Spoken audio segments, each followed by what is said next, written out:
This no saved his soul. There are moments in life when the world closes in, when your phone won't stop buzzing, when your calendar is full of things you never wanted to do, when every yes you've ever spoken has slowly chipped away at your spirit. And then there's a moment, still, quiet, a moment when the weight becomes too much and something inside you whispers, not loudly but firmly, no, not out of anger, not out of spite, but from a deeper place, a sacred place. The part of you that remembers who you are before the world told you who to be. This was the moment that saved him, not because he fought back or shouted or ran, but because for once he stood still and simply didn't move. And that stillness, that refusal to keep bending, wasn't weakness. It was a return to dignity, to self-respect, to peace. Because sometimes the most powerful thing you'll ever say is no. The Stoic art of saying no. Welcome to the Stoic Philosophy, a space to slow down, to breathe deeper, and to remember the quiet power that lives inside you. In today's world, no is almost a sin. We're trained to be agreeable, to say yes, to nod even when something inside us is breaking. But the Stoics, they lived differently. They didn't argue. They didn't explain themselves endlessly. They didn't live for approval. They mastered a kind of presence, firm, calm, rooted. Their boundaries were not walls built from bitterness, but gates carefully opened or closed from wisdom. In this episode, we explore what it means to say no the Stoic way, not with rage, not with ego, but with conviction and clarity. You'll learn not just when to say no, but how to say it, with silence, with grace, and with the kind of energy that doesn't seek to dominate, but to honor the sacredness of your inner world. So if you've ever felt drained from over-explaining, exhausted from pleasing, or quietly betrayed by your own consent, this story is for you. This practice is for you. This power is already within you, and today we awaken it. Not with noise, but with stillness, and a truth so clear it doesn't need to be loud. Just one word, whispered from the soul, no. Let's begin. Part 1. Say no with silence. And so we begin where true strength is often misunderstood, in silence. Not the silence of avoidance, not the silence of fear, but the kind that stands still when the world expects noise, the kind that whispers, I am not yours to provoke. There was a man once. He wasn't loud, he didn't posture, didn't perform, he simply listened. And when insulted, he said nothing, not because he didn't feel it, but because he refused to be moved by it. You see, most people believe power is volume. They think the louder you are, the more control you hold. But the Stoics knew better. They knew that real strength lives in the stillness after the storm has tried its best to shake you. Epictetus said, "It's not what happens to you, but how you react to it that matters." But what he didn't say outright is that sometimes the wisest reaction is no reaction at all. That's the kind of silence we're talking about here. The silence that guards your peace, that tells the world, I see you, but you don't own me. That stands like a mountain when people try to pull you into their chaos. When you say no with silence, you aren't giving up the fight. You're saying the fight isn't worth your fire. Silence is a mirror. It reflects the other back to themselves. When someone throws venom and you don't flinch, they are left staring into their own unrest. It's disarming. Not because you're being passive, but because you're not giving them the reaction they crave. And in that moment, the power shifts. Think of the lion. It doesn't roar before every move. It observes, it chooses. It strikes only when needed, and never to prove itself. In the same way, the Stoic chooses stillness not out of weakness, but wisdom, because the one who stays calm when others try to shake him is the one who already knows who he is. You don't have to answer every accusation. You don't have to correct every misunderstanding. You don't have to defend yourself just because someone tries to drag you into their drama. The more you respond to every jab, the more you lose pieces of your calm. And your calm is not something you can afford to trade. True silence is not emptiness. It is full of self-control, full of intention, full of dignity, and yet it's the hardest no to master because silence requires confidence. It requires the kind of internal strength that doesn't need external validation. There will be moments when the silence hurts, when you want to speak, when you want to explain, when the urge to justify yourself bubbles inside your chest, but you'll learn, slowly, that silence, in the right moments, can be the most powerful boundary you ever draw. Because silence cannot be twisted, it cannot be misquoted, it doesn't leave evidence for those who seek to manipulate. It just holds, it protects, it keeps your soul intact. So the next time they try to rattle you, don't be so quick to respond. Don't be so eager to explain yourself to those who don't even listen. Instead, ask yourself, does this deserve my peace? If the answer is no, then give them your silence. Let them talk in circles. Let them post, shout, twist, and perform. And while they burn out chasing attention, you'll be walking calmly through your day, untouched, unreadable, unbothered. This is how the Stoic says no, not with volume, but with presence, not with performance, but with stillness. Because when you are no longer moved by noise, you become immovable. And in a world desperate for your reaction, your silence becomes a sacred act of defiance. The strongest no is often the one you never say aloud. It's the look in your eyes, the way you don't chase, the way you stay grounded while the world spins around you. That is Stoic silence. That is the art of saying no with nothing but your stillness. And from here, we continue into even deeper waters, where boundaries are drawn not in resistance, but in quiet, unwavering clarity. Part 2. Say no. By withholding from silence, we move to something just as rare in today's world, secrecy of the soul. Because not all no is spoken. Some of it is simply never shared. There is a quiet strength in keeping part of yourself unknown. In an age where people reveal everything, their thoughts, their fears, their morning routines, their wounds, there is something radical about restraint. The Stoics knew this. They believed that wisdom wasn't just in knowing when to speak, but knowing when to withhold. You don't have to tell your story to everyone who asks. You don't have to explain why you're quiet. You don't need to justify your healing. There is a space inside you that belongs to no one else, not your friends, not your partner, not even those who say, "I just want to understand you." Some things are not meant to be understood. They are meant to be honored in silence.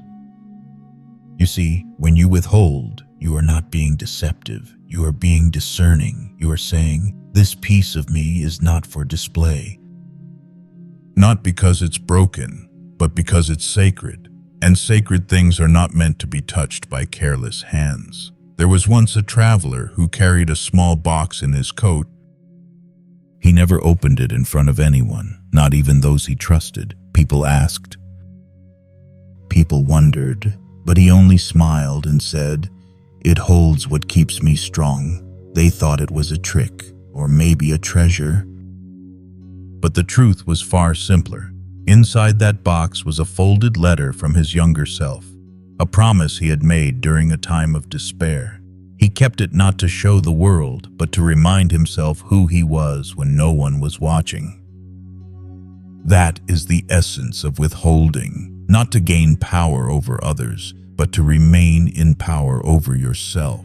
Every time you reveal something, you risk someone else interpreting it, twisting it, or worse, using it against you.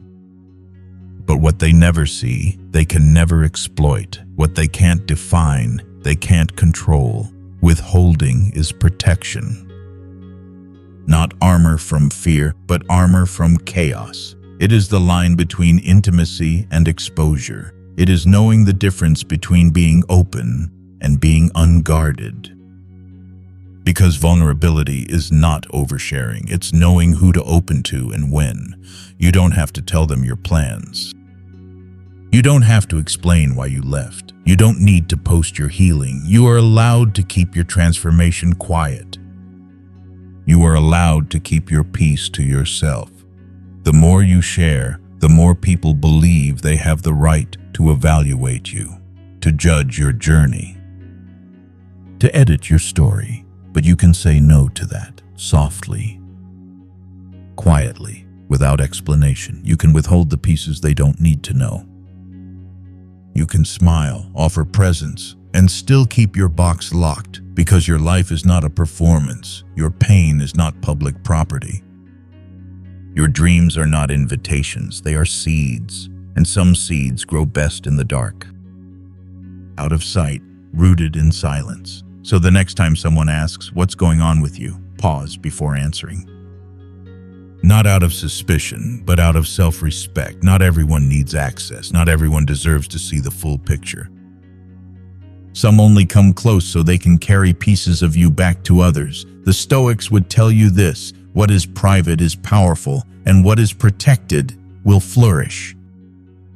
So hold your mystery like a flame cupped in your palms, not to hide it, but to shelter it from wind that doesn't understand fire.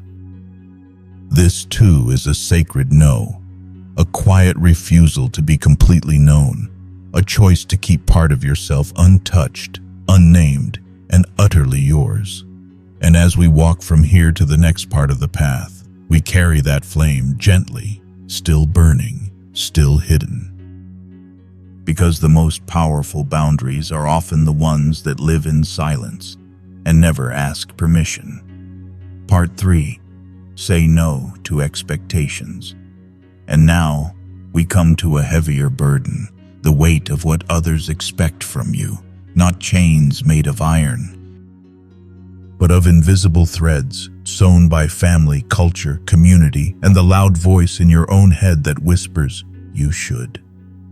You see, many people never live their own lives. They live the lives others imagine for them. They follow a script they didn't write and bow to a stage they never agreed to perform on.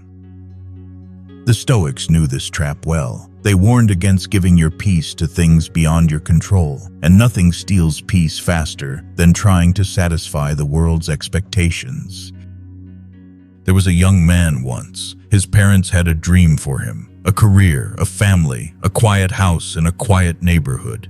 His teachers wanted him to be brilliant. His friends wanted him to be fun. His partner wanted him to be perfect, and so he tried. He ran in all directions, said yes to every invitation, smiled through exhaustion, clenched his teeth through moments that broke him, until one morning he woke up and couldn't remember whose life he was living anymore. That was the day he stopped and started asking, what do I want? What feels true for me? It wasn't rebellion. It was resurrection. Saying no to expectations isn't selfish, it's self-rescue. When you chase what others want for you, you risk abandoning what your soul came here to do. And here's the quiet truth: the world will never be satisfied, no matter how much you give. No matter how much you achieve, there will always be another bar, another demand, another voice saying, not enough yet. The Stoic says, let them talk, let them want, but I will live in accordance with nature, my nature. Your role in this life isn't to meet everyone's hopes. It's to become rooted in what you're truly meant to become. So say no to the roles that don't fit you. Say no to pleasing every voice but your own. Say no to the guilt that rises when you choose peace over performance. You don't have to attend every event. You don't have to answer every question. You don't have to follow the timeline others have drawn for you. There's no medal at the end of life for most obedient. Only the quiet joy or quiet sorrow of how closely you lived in alignment with yourself. Seneca once said, "If a man knows not to which port he sails, no wind is favorable." And that's the danger of living by expectation. You become a ship blown by every wind, never anchored, never arriving. But when you begin to say no, when you step away from the noise of obligation, you start to hear your own voice again. It might be quiet at first, trembling, rusty from years of silence. But it will speak, and when it does, you'll remember something. You were never lost. You were just distracted. So ask yourself gently, what are you doing out of fear of letting others down? And what would happen if you chose to disappoint them instead of betraying yourself? Disappointment is temporary. But self-abandonment, that pain lingers in the quietest corners of your heart. So walk slower. Step away from the race. Let the others keep running if they must. You have a different path, one that begins the moment you say, "No, that is not mine to carry." And as you release those burdens, you may notice something strange. You feel lighter, you breathe deeper, and for the first time in a long while, you feel free. That's what saying no to expectation gives you. Not escape, but a homecoming, a return to your truest rhythm. And that, dear listener, is worth everything. Part 4. Say no by choosing your response. If Part 3 showed us how to say no to the world's expectations, then Part 4 invites us to go even deeper, to say no to something far more subtle but just as powerful, our instinct to react, because not everything deserves your fire. And in the world of Stoicism, this truth is sacred. You cannot always choose what happens to you, but you can always choose how you respond. There was a woman once, quiet, thoughtful.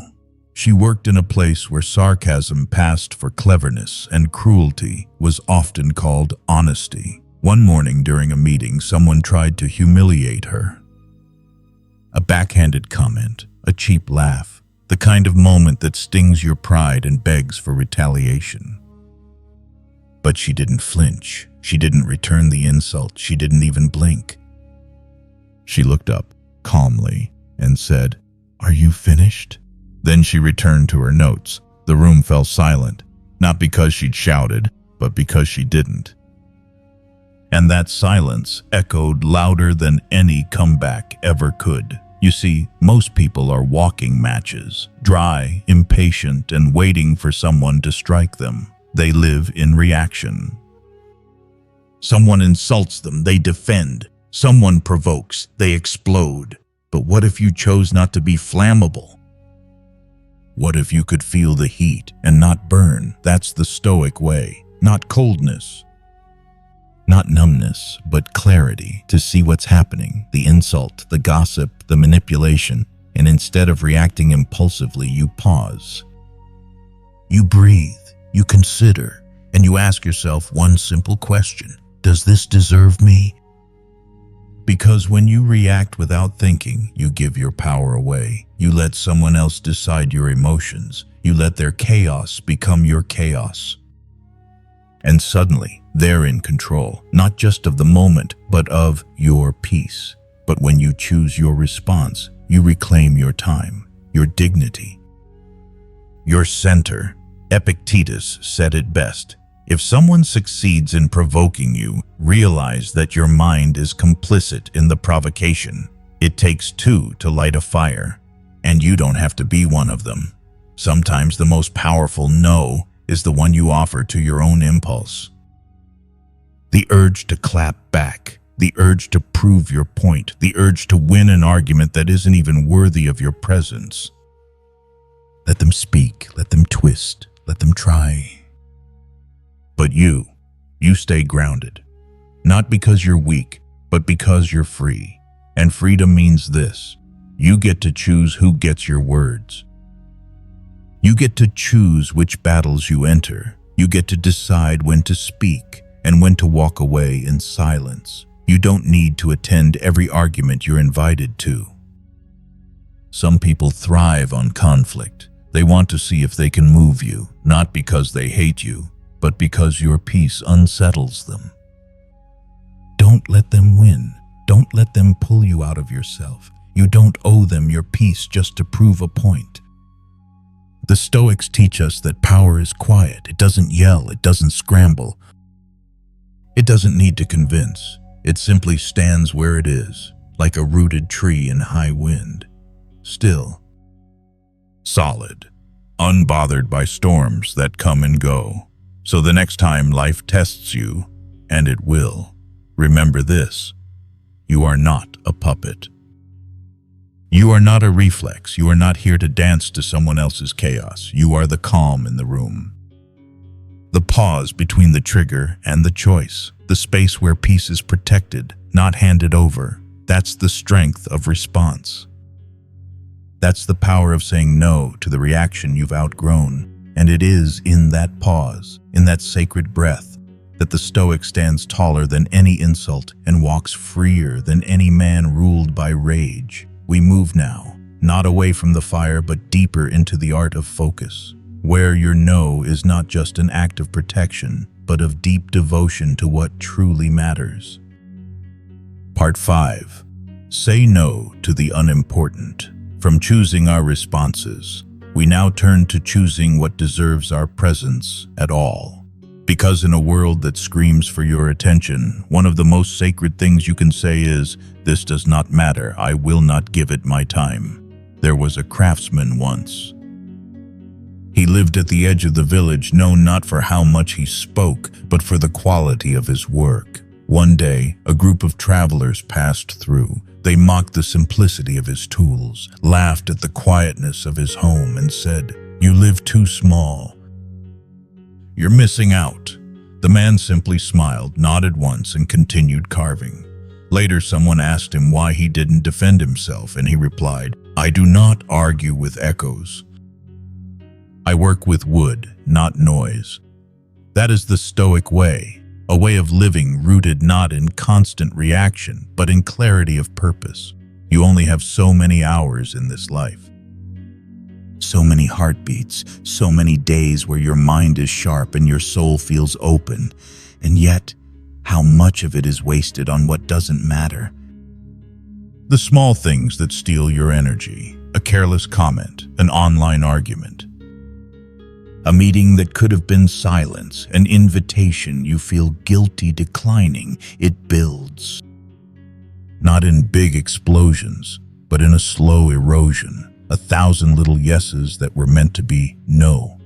And when you finally stop to breathe, you realize you've been pouring yourself out for things that never truly fed you. This is where the Stoic draws a line. Not out of bitterness, but of devotion to what is essential, to what is meaningful, to what actually makes the soul stronger. Marcus Aurelius wrote, "If you seek tranquility, do less, or more accurately, do what's essential and cut everything else." This is not about doing nothing. It's about doing the right things with full presence and without apology. You are not here to chase every urgency. You are not a firefighter for the world's endless fires. You are not here to please every voice or reply to every message. You are here to live deeply, and that means letting many things go by, untouched, unanswered, unengaged. You don't need to attend every gathering. You don't need to check every notification. You don't need to say yes to every favor, every dinner, every distraction disguised as duty. You are allowed to say, "No, not today. No, not ever." No, that is not where my soul grows, because your attention is a currency. And whatever you spend it on grows. So if you spend it on drama, drama grows. If you spend it on beauty, beauty grows. If you spend it on things that drain you, don't be surprised when you wake up empty. The Stoic mind is not just calm, it is selective. It knows how to filter. Not from fear, but from clarity. You may disappoint others. You may even disappoint the loudest parts of yourself, the part that wants to stay busy, the part that's afraid of missing out, the part that equates productivity with worth. But peace does not come from doing more. It comes from doing less, better. And knowing that your presence is not free, it is earned by the task, by the person, by the purpose. So the next time you feel that pull to answer, to explain, to say yes out of habit, pause. Ask yourself, will this still matter in a month, in a year, in the quiet of my final days? If the answer is no, then let your answer be no. Gently, firmly, without drama. Because saying no to the unimportant is saying yes to the life you actually want. And that kind of life doesn't need to be loud. It just needs to be true.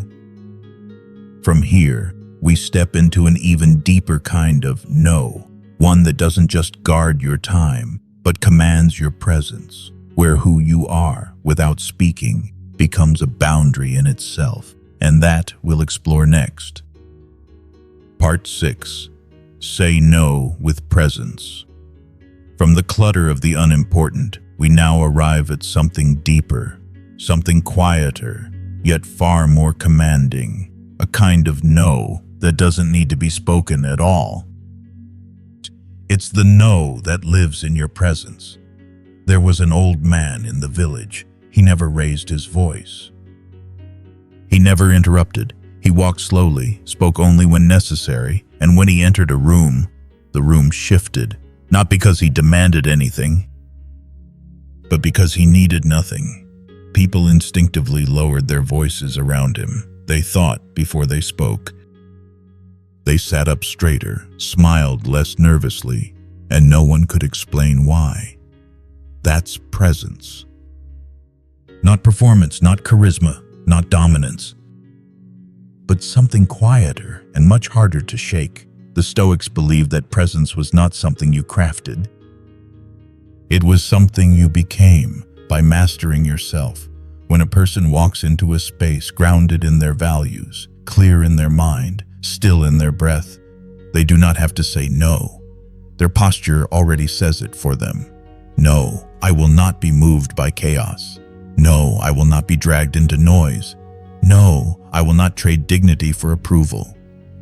Presence is power that whispers, I am here. Whole and unshaken. You see, most people are trying to be noticed, trying to be liked, trying to be loud enough to prove their worth. But the Stoic doesn't chase the room, he anchors it. Not through force, but through inner stillness. When you walk into a room with that kind of presence, you are no longer reacting to energy. You are setting the tone. And that in itself is a no, a quiet refusal to participate in anything beneath your purpose. There's a difference between commanding attention and commanding respect. One needs noise. The other needs silence. You want to be unshakable? Then learn how to walk into any space and carry yourself like your soul belongs there. Not because you're better, but because you are whole. You're not there to impress. You're there to embody. Embody what? Your principles. Your restraint, your presence. That kind of man or woman needs no title, needs no introduction, because presence announces itself. And it says without speaking, I will not lower myself just to fit in. I will not laugh at things that betray my values. I will not chase validation. I carry my own. This is the kind of no that confuses people because they can't argue with it. They can't provoke it. They can't find a weakness in it, they just feel it, and that's the point. True presence creates invisible boundaries. You don't have to explain your standards, you live them. You don't have to tell people what's acceptable. You show them in how you sit, how you listen, how you choose stillness over reaction. Marcus Aurelius never begged for understanding. He led armies, he ruled empires, but more importantly, he ruled himself. That was his strength, and it can be yours too, so the next time you enter a room, don't shrink. Don't puff yourself up either, just arrive, breathe deep. Be still, let your quiet be the loudest thing in the room, because sometimes your calm is your shield. Your silence is your sword, and your stillness is your no to chaos. No to games, no to anything that demands you leave your center to prove your worth. Let them wonder. Let them adjust. Let them fall quiet, not because you asked, but because your presence asked for nothing and still received everything. From this rooted silence, we step forward once more. Not to explain, not to justify, but to draw lines with kindness and without guilt. And that's where we'll go next. Part 7. Say no without guilt. From the quiet strength of presence, we now arrive at one of the most tender thresholds, where your boundaries meet the world's expectations, and you are asked to choose between protecting your peace or keeping others comfortable.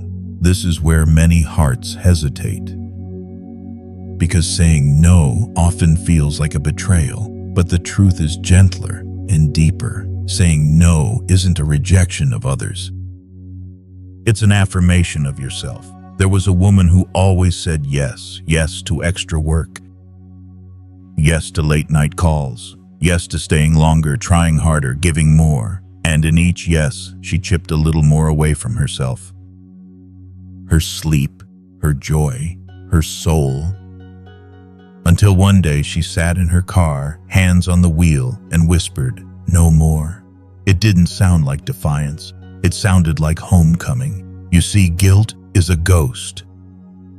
It haunts good people into overextending. It whispers that you're selfish if you rest, that you're cruel if you say no. That love means sacrifice without question, but love without boundaries isn't love, it's erasure. The Stoics knew this well. They believed in duty, yes, but never at the expense of integrity. They honored others, but they never abandoned themselves in the name of approval.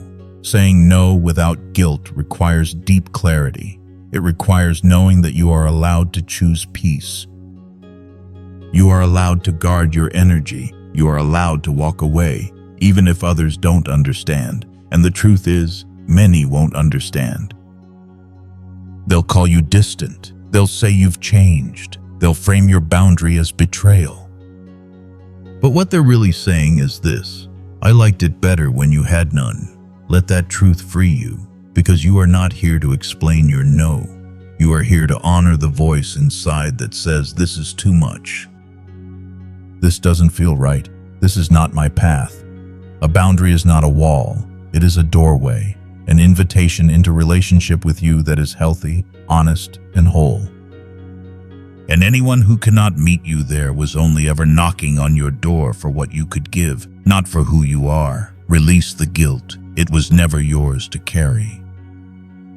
You are not responsible for healing everyone. You are not responsible for saying yes just to keep the peace, because peace built on self-abandonment is not peace, it's silence. Seneca once said, "He who is brave is free." And sometimes bravery looks like this: a quiet, calm, unapologetic no. Not because you are hard, but because you've been soft for too long. There's a kind of forgiveness in saying no. Forgiveness to the past version of yourself who stayed too long, gave too much, broke down just to keep things together. That version of you was doing their best. But now you know better, and knowing better is where healing begins. So how do you say no without guilt? You say it with love, with eye contact, with gentleness, and with the full knowledge that it is not cruelty, but clarity. You don't slam the door. You simply stop holding it open for people who keep walking through with muddy feet. You are allowed to rest. You are allowed to change your mind. You are allowed to choose yourself, not once, but every single day.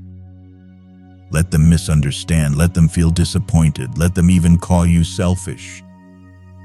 Because the truth is this: self-respect sometimes looks like selfishness to those who benefit from your self-neglect. And you are no longer available for that. Not because you've grown hard, but because you've grown wise. From here we walk forward lighter, with less guilt, with more grace, toward the final, most powerful kind of no, the one not spoken, but walked away with. Part 8. Say no by walking away from the quiet strength of guiltless boundaries. We now arrive at the most final, most silent form of no, not spoken, not debated, not explained, simply walked. Because sometimes the most powerful thing you can say is nothing at all, just your absence. There was a man once. He loved deeply, gave fully, stayed longer than he should have. He endured the dismissiveness, the small betrayals, the weight of being taken for granted. He hoped things would change. He tried to speak kindly, to be patient, to make it work, until one day, something shifted, not in rage, not in despair, but in calm. He packed his things. He folded the memories gently, like old clothes. He left a note that didn't blame, didn't beg, and then he walked away, not to punish, not to prove, but to protect the last sacred piece of himself. That was his no, and it was the clearest thing he ever said. The Stoics believed in restraint, but restraint was never meant to mean endurance without end. It meant choosing when to speak and when to stop speaking entirely. Not between anger and peace, but between staying stuck in something that shrinks you or walking toward the quiet horizon of self-respect. Walking away is not weakness. It is not defeat. It is a sacred rite of passage, because to walk away from what dishonors you is to walk back toward yourself. And yet it is not easy. We are taught to fix, to forgive, to endure just a little longer. But some doors are not meant to stay open. Some stories are meant to end mid-chapter. Some people were never meant to hear your full song, and that's okay. You don't need a dramatic exit. No fireworks, no final speech, no slam of the door. Sometimes the truest closure is choosing to leave, even when you still care, even when your voice shakes, even when part of you still wants to try. Because trying again and again and again is sometimes just another way to delay your own healing, so you leave. Quietly. Completely. Without cruelty. You leave the space. You leave the pattern. You leave the identity that kept you apologizing for having a breaking point. And as your footsteps fade, something beautiful happens. You begin to return to yourself. You breathe deeper. You speak softer, not because you're afraid, but because you no longer have to explain. You carry less and stand taller. This is not the story of a person who gave up. This is the story of a person who grew up and decided that being whole mattered more than being liked. Your no can be a whisper. It can be a breath. It can be a quiet walk down a hallway you no longer wish to stand in. Because silence is not empty. It's full of every boundary you've been afraid to draw. And when you finally walk away, what you're walking toward is not a place. It's a promise that you will no longer betray yourself to be accepted, that your peace is not up for negotiation, that your presence is earned, not owed. Let them wonder, let them misinterpret, let them tell their version, but you don't look back, because this final no is not about them. It's about the quiet vow you now live by. I will not stay where I am no longer seen. I will not shrink to make others comfortable. I will not abandon myself to be chosen. From here, dear listener, we do not end. We begin again, in wholeness, in stillness, and in the sacred knowledge that walking away is not quitting. It is remembering who you are and what you deserve. And now we return to the stillness, to the quiet, after all the words have been spoken. Or perhaps after the words have been withheld, because each no you learned here today wasn't about rejection, it was about return. A return to your peace, your power, your presence. In a world that pushes, pulls, demands, distracts, you now carry something rare, the ability to pause, to discern, to choose, to say with calm clarity, "This is not for me," and walk away, not with bitterness, but with grace. You are not here to be everything for everyone. You are here to be deeply, truly aligned with who you are, no matter what they think, no matter who doesn't understand, no matter how long it took you to find your voice again.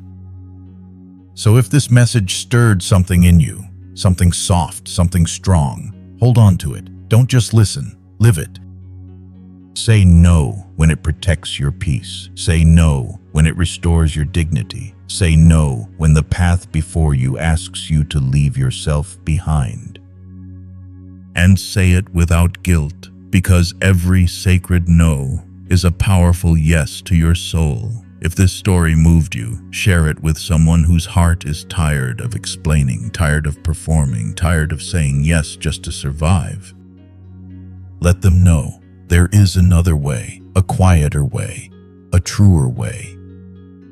And here together, we're walking it. Until next time, walk gently, speak slowly.